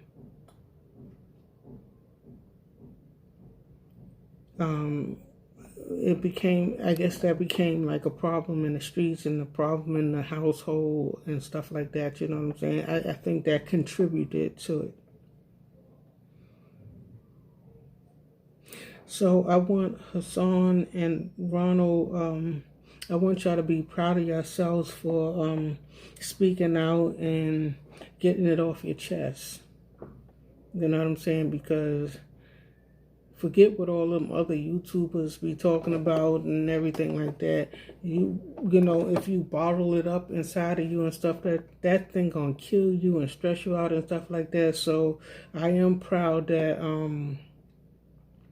and you should be proud of yourself for speaking out or whatever the situation is, you know, speaking out about it or whatever. But if you're gonna do your thing and go to court, go ahead to court and stuff like that, because it's kind of like it's starting to seem like you making the threats and stuff like that. But when all is said and done, and you know, you turn off the YouTube, you realize that that's probably somebody you don't really want to bring harm to, or you don't really want to see locked up. You know what I'm saying? When you sit down and think about it and stuff, you know. But it's not good for him to be out here to bother other little boys or whatever the situation is. But he's out here denying it. I seen a video of him saying that, you know, they just accusing me of stuff. They just trying to sabotage my, you know, position or whatever. So lastly, coming to the end of this, what I wrote here, I saw the meeting video. I think it was on 125th Street with Hassan, Sanetta, and I believe it was young Pharaoh. I had to stand out there in the camera and stuff like that, and y'all was talking and stuff like that about this situation. And, you know, you had a lot of serious speakers. I seen some females speaking and all of that stuff like that. But now y'all all beefing on YouTube. So y'all came together in this group on 125th Street and was talking strong Black Power, and we shouldn't let somebody bother our kids. And y'all had the ladies out there souped up and stuff like that, saying, yeah, because, you know, we those are our kids. We the ones that gave birth to them and stuff like that. And if we send our kids to, you know, someplace like, you know, to an organization and let our kids be a part of an organization, they shouldn't be molested and stuff like that. And, you know, you had a lot of strong speakers, and it seemed like from there y'all was going straight to the courthouse or something like that. Like y'all was gonna like take him and drag him, you know, get him off the streets or whatever the situation is. But it seemed like it turned into a circus now, you know, because Hassan is saying he don't want to be a snitch, or he didn't want to go through them court things, and only thing that's leading him to the courts and stuff like that is what other niggas are saying. You know what I'm saying? So it's the highlight of your YouTube success. Afrika Bambaataa is the highlight of your YouTube success. You know what I'm saying? So if you're going to make a case, I don't know what you could sue him for, $1 million, or I don't even know if you will win or if you won't win or whatever the situation is. After the case, would you still be able to be a YouTuber? That Zulu Nation is all around the world and everything like that. So would somebody come and try to attack you, attack your family, watch you, follow you in your car, and be doing shit, you know what I'm saying? Like, if you went through with it, you know, is it worth it? Would they snatch up one of your kids and you'd be like, you know what I'm saying, you know, you don't know where it came from, but one of my kids is missing or something like that? Would, you know, I mean, it's too many gangsters you've been calling out, you know what I'm saying? It's just too many derelict niggas, it sound like some grimy ass niggas that you've been calling out and stuff like that. Me personally, I would probably just make my money on YouTube, do my business. You got a house or whatever the situation is, and take care of my kids and stuff, and leave it alone. It was so many years ago, or whatever the situation is. You don't want no new cases and stuff. No other kids being molested, and you could speak about that too. You could make a whole YouTube video for them. Any kids out there that's listening to me right now, listen. I was molested by Afrika Bambaataa, and when I was younger, and I was a acting out kid too, and I feel it's part of my fault, and I was in the streets or whatever the situation is, doing my dirt and stuff like that. So I never got him locked up. I never went to the law, and I never went to the judge or anything about it or whatever the situation is. But if you are being molested by Afrika Bambaataa, you should come forward. You know what I'm saying? Because you know that you, Hassan Campbell, is a stronger dude than maybe somebody else that's, not so street, you know what I'm saying? Somebody that's more like a square pants, you know what I'm saying? Like, you more gangster and stuff, and you was more gangster as a kid or whatever the situation is. So, you could probably handle it better than the next kid. So I think that you should advise other kids if they being molested, not only the ones by Afrika Bambaataa, but boys and girls. If you being molested in your household or whatever the situation is, it's not right.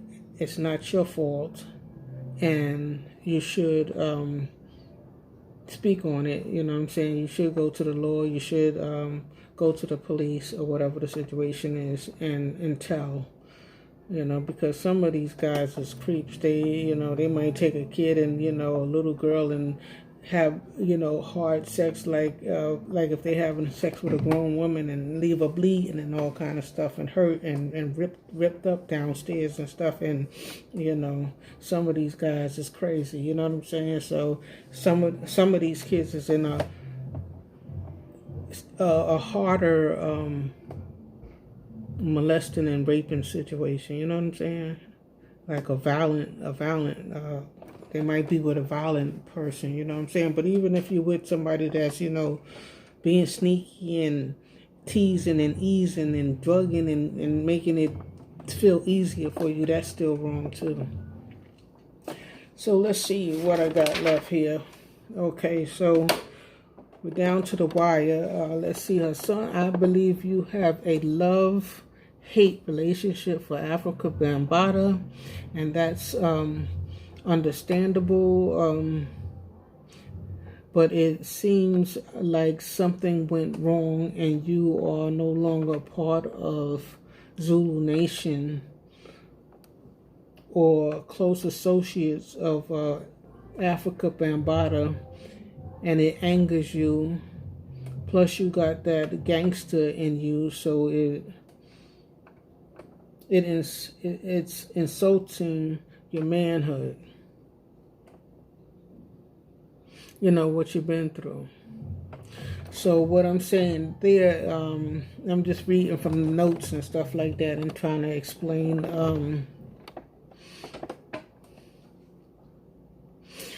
And there I'm saying it's like a love-hate relationship. Deep down inside you love this man and you have a connection to this man because you speak this man's name a lot. You know what I'm saying? If you didn't have a deep connection, love, deep down in your heart to Afrika Bambaataa, you would try to refrain from saying his name. I know I would. I don't speak my molester's name as much as you speak yours. You know what I'm saying? And as And, you know, the less you speak his name, the less the situation will be on your mind. But the more you keep bringing it up and stuff like that, you're never going to forget what you've been through. You know, you're letting it take over your mind and stuff like that. So it seemed like you was down with the organization, you know, a strong Zulu organization. You was close with the big guy or whatever the situation is, and somehow, somewhere along the line, you was no longer closely associated. Something is missing in this puzzle. Somewhere along the line, I think you said you went to jail and then you came back home and other niggas was laying on the couch and you was kicking couches and all kinds of stuff like that. So why was you kicking the couch with other naked niggas laying on the couch? If you came in there and it was greasy and stinky and naked niggas laying on the couch, and you coming out of jail, you're a man now, you're experienced and stuff like that. All you had to do is a bow face and be like, nah, I'm out. You know what I'm saying? So that's why I make niggas think that, you know, you in there like, oh, I just came home from jail. I came to see my man, and other niggas is fucking my man. You know what I'm saying? It's just the way you talk. It make it sound like that sometimes. Like, you know, while I was in jail, niggas was fucking my man, Afrika Bambaataa, and I came in there in the house, and it was smelled like some sex was going on, and a naked nigga was laying on the couch, and I kicked the couch, and I'm going in there to see Afrika Bambaataa. You know what I'm saying? And this nigga on the couch is guilty of fucking my man or something. You know, what people could do with your words and your stories that's coming out of your mouth and stuff is incredible. So you got to watch how you lay that story out and stuff, you know. Because you kept going there witnessing stuff. The guy was laying on the couch. This guy stabbed him. You was going, they gave you a picture of the guy. You was headed out to go get the guy, and somebody was trying to stop you in the Zulu Nation, and it was just like, you know, your authority to avenge the stabbing. You know what I'm saying? Why did you think it was your authority to avenge the stabbing? You thought it was your authority to avenge the stabbing because, like I said, Afrika Bambaataa and you developed a close bond.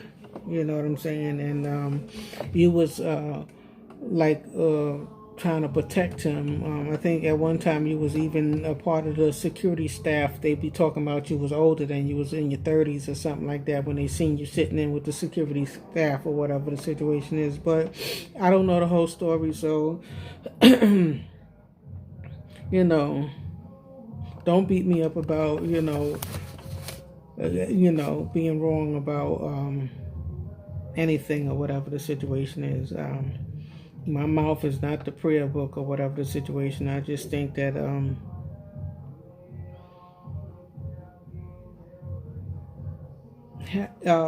loving your molester and him being like one of your best friends or whatever the situation is, I think was similar to my situation.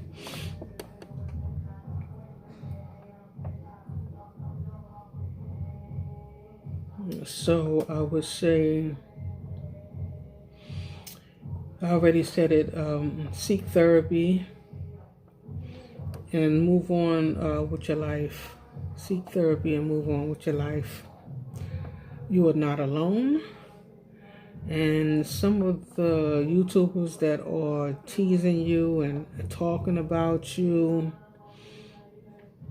probably been sexually molested by a man too, you know, but hiding it. You know what I'm saying? Like, these YouTubers are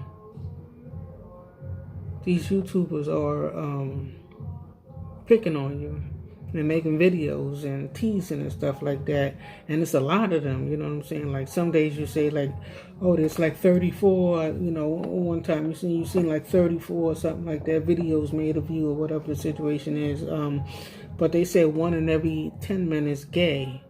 You understand what I'm saying? And out of them 34 videos, how many of them guys, you think none of them guys been molested? You think none of them guys is gay You know what I'm saying? Like, it's just that they're not bold enough to come out like you did.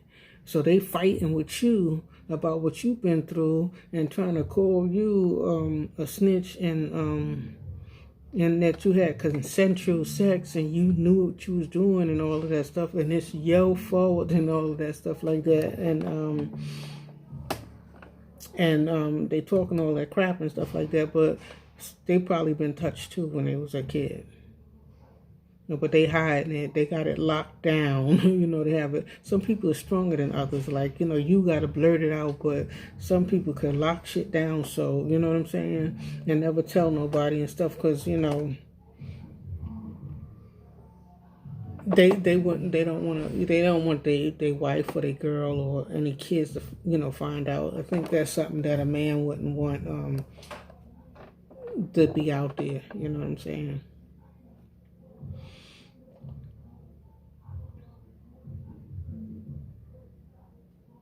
There's a lot of undercover, down low men out there. You know what I'm saying? And it's more than I ever thought before. Like girls, we might, as kids, hump on each other and, experience doing things and shit together and play like that. And even, as I got older, some girls, it's like boys, they turn dyke or whatever the situation, or tomboy or whatever the situation is. And I just thought that they do that because, they don't want to be penetrated or whatever the situation is. They don't care for all that or whatever the situation is. So I seen more like maybe a lot of girls been molested. They might turn tomboy or dyke because they've been molested or something like that. And so I thought molesting was like more of a female thing, a girl thing. But now I'm starting to realize that a lot of boys has been molested.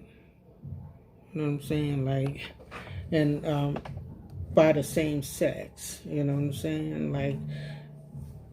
Some boys, they tell up their experience with, being molested by a woman, and, they might have been 10 and their babysitter had sex with them or something like that, but they liked it so that they didn't tell nobody, you know what I'm saying? So, they liked it or whatever the situation is. But I'm starting to realize there's a lot of more men out there that's being molested by men. You know what I'm saying? Boys that have been molested by men grew up to be a grown man, and they probably keep it bottled up inside or whatever the situation is. And instead of telling a story or going to see a psychiatrist and stuff like that, it's like they hell on wheels out here. You know what I'm saying? So.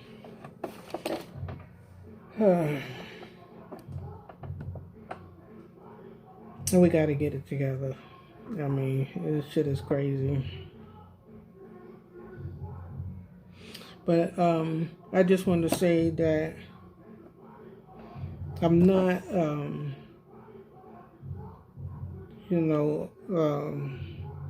gay bashing or anything like that, because I'm gay myself. If I didn't say it before, I'm gay, and I don't have a phobia against gay men or whatever the situation is, But I'm just noticing that some of the guys, a lot of men is on the down low, and they got wife and kids and stuff like that, and they have to take a situation where they get busted, in a hotel or in a house or something like that, with a man, smelling like shit and funky in the room or something like that, or I don't know. But a lot of men, I think they suppress that, and they just go ahead and have a normal heterosexual life when they know that they like other men. But it's just sad when they like little boys, you know what I'm saying? So that's what makes the Afrika Bambaataa situation difficult, is that, if he's gay, that's fine. You know what I'm saying? That's not a problem. If, like you said, if he had a boyfriend, who's his boyfriend, who's his wife, who's his girlfriend, you know what I'm saying? Like, you don't see him with a wife or whatever the situation is, and then you don't see him with a grown man in a grown man relationship and stuff like that, because we could accept a grown man if you like the same sex and you're dealing with another adult. We could accept that. We have to accept that. There's nothing we can do about that. But the allegations is Afrika, Bambaataa molests and rapes little boys. And it's not their fault. It's not your fault if you've been raped and molested. So for Hassan,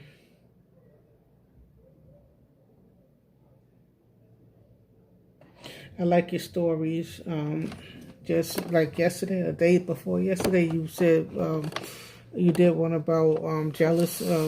Watch your circles, you know, your cousins, brothers. That's just what I went through. It's like you read my mind and you told my story. Every time you talk about something, it just seemed like it relates to me. You know what I'm saying?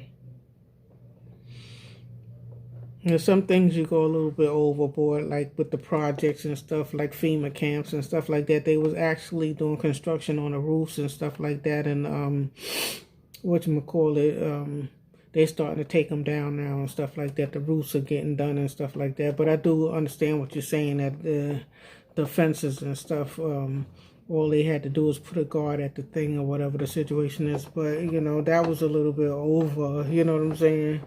But, yeah, no. They was working on the roofs and stuff like that, and they almost finished and stuff. But I do like the way you be telling your stories. I think you look good, you dress good, you got a house, you got your wife and beautiful kids and stuff like that, and I think your life is okay. You know, I think you turned out pretty much okay.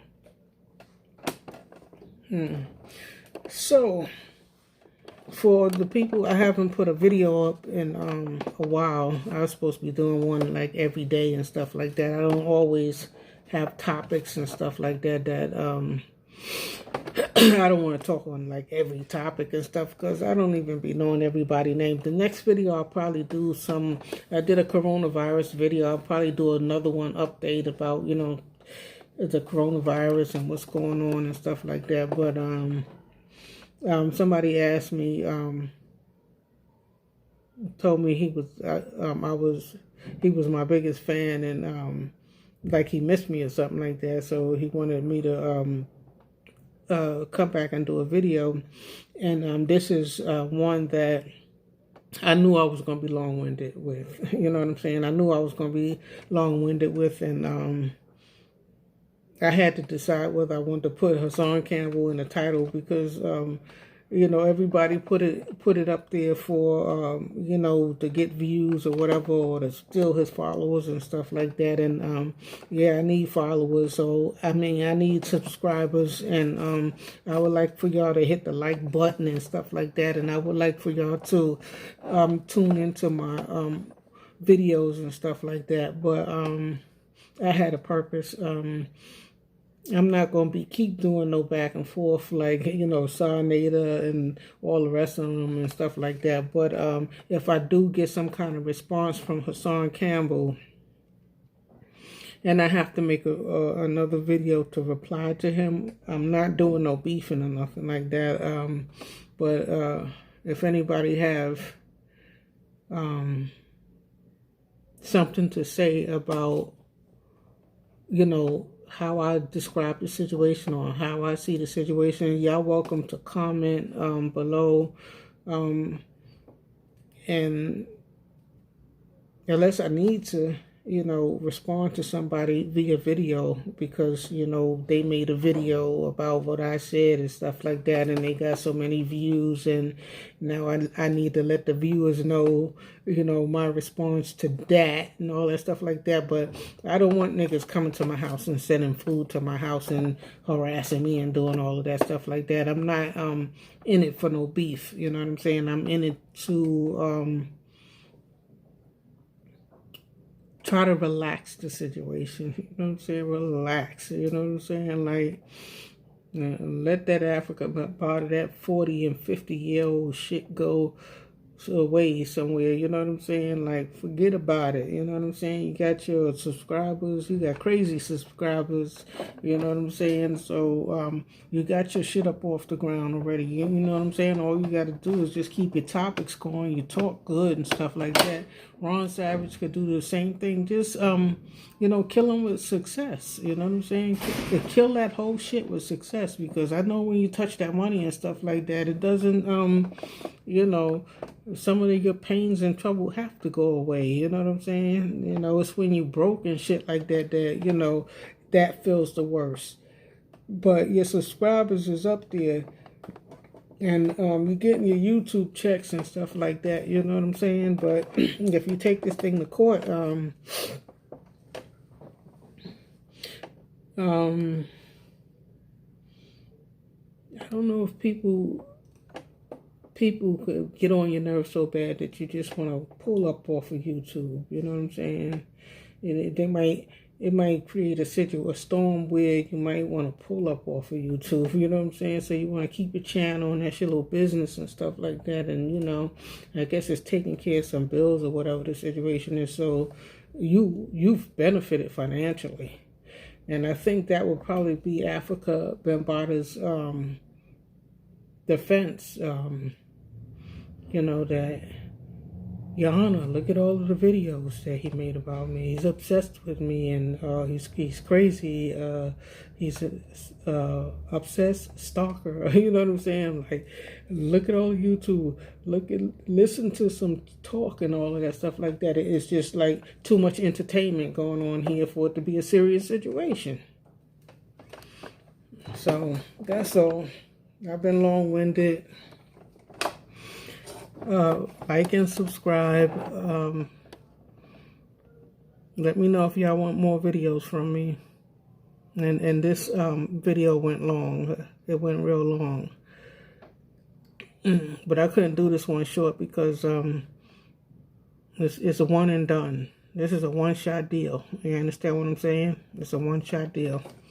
All right, so let me see what I'm going to do around here. We all stuck in the house and stuff like that. I figure maybe I get some views just for the fact of, everybody stuck in the house and stuff like that. So y'all looking for some entertainment, something to look at or whatever, something to listen to or whatever the situation is.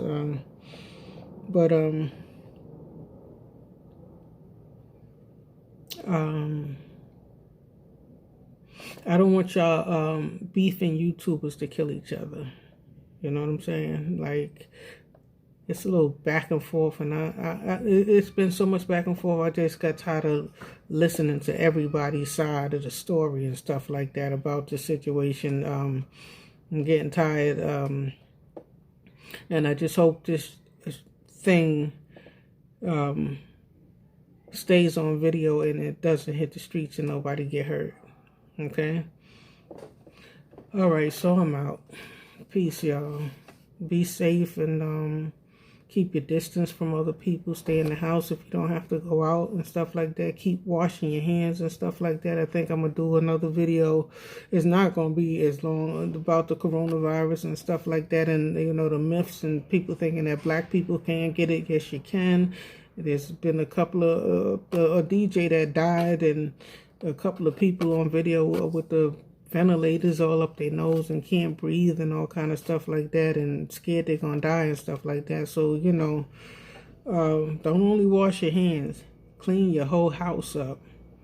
Mop the floor corners to corner. Clean your ass. You understand what I'm saying? Keep clean and stuff like that. So when you do got to go out to the store and you come back in, your house is not grimy or nothing like that. You know, the only thing that you have to clean is yourself when you come in your house, because you know your house, you sterilized your house.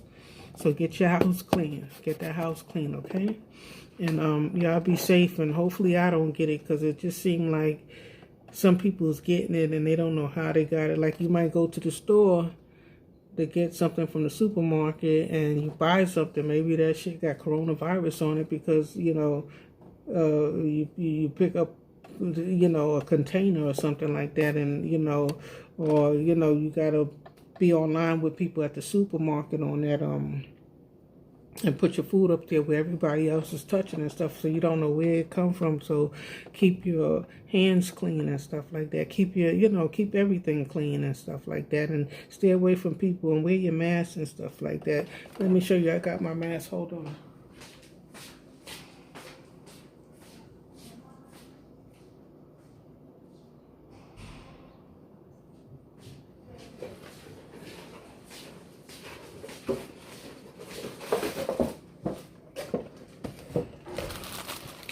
I got some masks.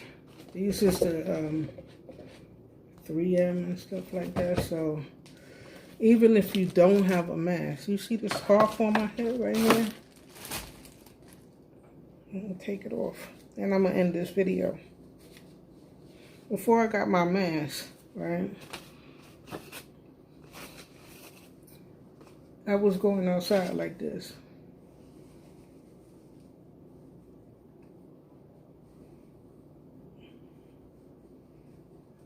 I got this green spot on my screen. I don't know what that green spot is. So I was going outside like this. Cover your mouth and your nose up, because I guess people think that, I think it is airborne. You know, it's airborne. And, you know, somebody might just sneeze or cough, and if you don't have something covering your mouth and nose, and they sneeze and cough, and you'd be like, oh shit, you might have had the coronavirus and stuff like that. So even if you don't see nobody else covering their mouth and nose out there, nobody else doing it, and you like the only one that's doing it, just go ahead and do it and protect yourself, okay? All right, peace.